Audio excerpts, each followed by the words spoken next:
साल 1994 में मध्य प्रदेश के पन्ना जिले के एक छोटे से गांव में जमीन के एक टुकड़े को लेकर दो परिवारों के बीच विवाद होता है। विवाद के दौरान कथित तौर पर एक परिवार द्वारा दूसरे परिवार के बारे में जाति सूचक शब्दों का इस्तेमाल किया गया। चूंकि दूसरा परिवार अनुसूचित जाति से था, इसलिए मामला SC/ST एक्ट के तहत कोर्ट पहुंच गया। कोर्ट ने आरोपी व्यक्ति को दोषी ठहराया और उसे संबंधित कानून के तहत सजा सुनाई। सजायाफ्ता व्यक्ति ने निचली अदालत के फैसले के खिलाफ हाईकोर्ट में गुहार लगाई, लेकिन 2 अगस्त 2010 को उसकी अपील खारिज हो गई।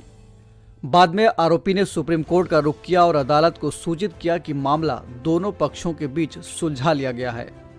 बात सत्य भी थी, क्योंकि दूसरे पक्ष ने भी समझौता करने के लिए कोर्ट में एक आवेदन दायर किया था।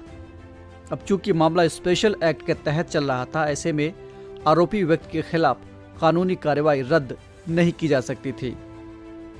तो अब सवाल उठता है कि क्या समझौता होने के बाद भी व्यक्ति को सजा मिलनी चाहिए? नमस्कार, ध्येय टीवी की खास पेशकश न्यूज दिसार में आपका स्वागत है। मेरा नाम है केसरी पांडे और आज के इस एपिसोड में हम जानेंगे इसी सवाल का जवाब। इस सवाल का जवाब हमें और आपको नहीं देना है, बल्कि खुद सुप्रीम कोर्ट ने दे दिया है। ऊपर जिस मामले का जिक्र किया गया है, इसी के बारे में हाल ही में सुप्रीम कोर्ट ने अपना फैसला सुनाया है। अदालत ने जाति सूचक शब्दों का इस्तेमाल करने के आरोपी व्यक्ति के खिलाफ कानूनी कार्रवाई रद्द कर दी है। ये मामला खास इसलिए है क्योंकि कोर्ट ने कानून में प्रावधान न होने पर भी ये फैसला दिया है। सुप्रीम कोर्ट के चीफ जस्टिस NV रमन्ना की अगुवाई वाली बेंच ने कहा है कि मामला स्पेशल एक्ट के तहत दर्ज है। इस आधार पर अदालत केस रद्द करने से परहेज नहीं कर सकती। हाईकोर्ट CRPC की धारा 482 के तहत और सुप्रीम कोर्ट संविधान के अनुच्छेद 142 का इस्तेमाल कर केस रद्द कर सकता है। इसके लिए सर्वोच्च न्यायालय ने 2 स्थितियां बताई। पहला, अगर कोर्ट को SC/ST का केस प्राथमिक तौर पर प्राइवेट लगे और सिविल नेचर का लगे, तो ऐसी कार्रवाई को खारिज करने के लिए कोर्ट अपनी शक्ति का प्रयोग कर सकता है।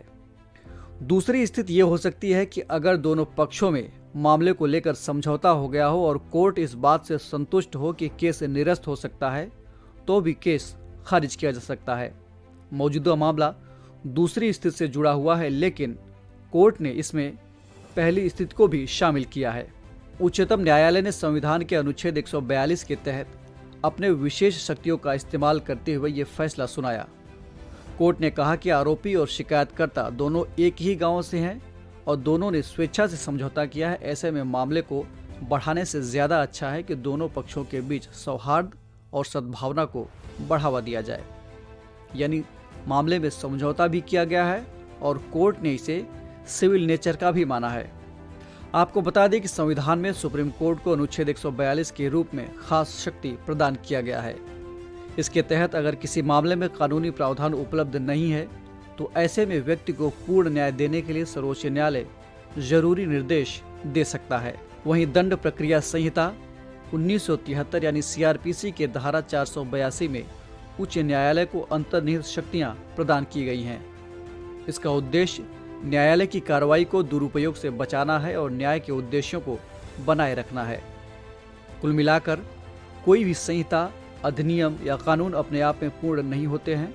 समय और परिस्थितियों के मुताबिक इनमें भी बदलाव की जरूरत होती है। और विधायिका भी एक ऐसी संस्था होती है जो इंसानों से मिलकर बनती है और उनसे भी कुछ चीजें छूट सकती हैं। इसीलिए अनुच्छेद 142 जैसे प्रावधान किए गए हैं। तो ये थी बात अनुच्छेद 142 के तहत सुप्रीम कोर्ट को मिले विशेष शक्तियों की। और अब आपके लिए एक सवाल, आपको कमेंट करके बताना है कि सर्वोच्च न्यायालय के कितने तरह के क्षेत्राधिकार होते हैं। इस एपिसोड में इतना ही।